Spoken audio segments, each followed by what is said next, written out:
লাল শাক এনেছে ছেলে, একদম কচি কচি লাল শাক, 2 আঁটি 20 টাকা দিয়ে।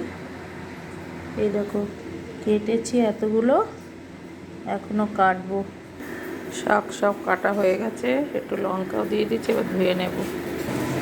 শাক ধোয়া হয়ে গেছে, বাদাম ভেজে রেখেছি, লঙ্কা পাঁচফোড়ন, একটু রসুন পেঁয়াজ দিয়ে তেলের উপর নেড়ে নিই।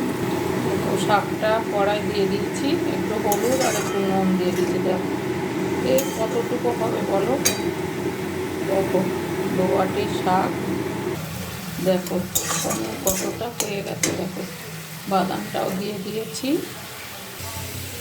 এখন দেখো এই যে কতটা চেকের এই পোস্তগুলো হয়ে খুবই সুবিধে হয়েছে। পোস্তর যা দাম দেখতে পাচ্ছ বন্ধুরা, এই যে দেখো এইগুলো 20 টাকা করে প্যাকেট নেয়। ভালো পোস্ত, কিন্তু একদিক থেকে ভালো। এবার পোস্তটা দিয়ে দেবো। এই দেখো পোস্ত দিয়ে দিয়েছি, ধোয়াতে দেখা যাচ্ছে না পুরো। এই যে দিয়ে বাদাম দিয়ে একটুখানি চিনি দিয়েছি, কিন্তু বন্ধুরা না দিলে ভালো লাগে না। এই যে দেখো অবশ্যই একটু জল মরলে হয়ে যাবে।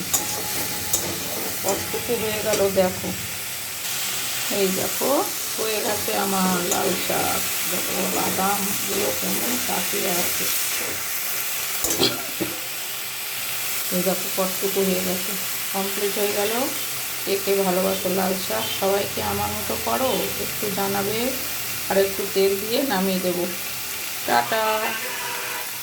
আবার কোনো রেসিপি নিয়ে তোমাদের সামনে আসবো।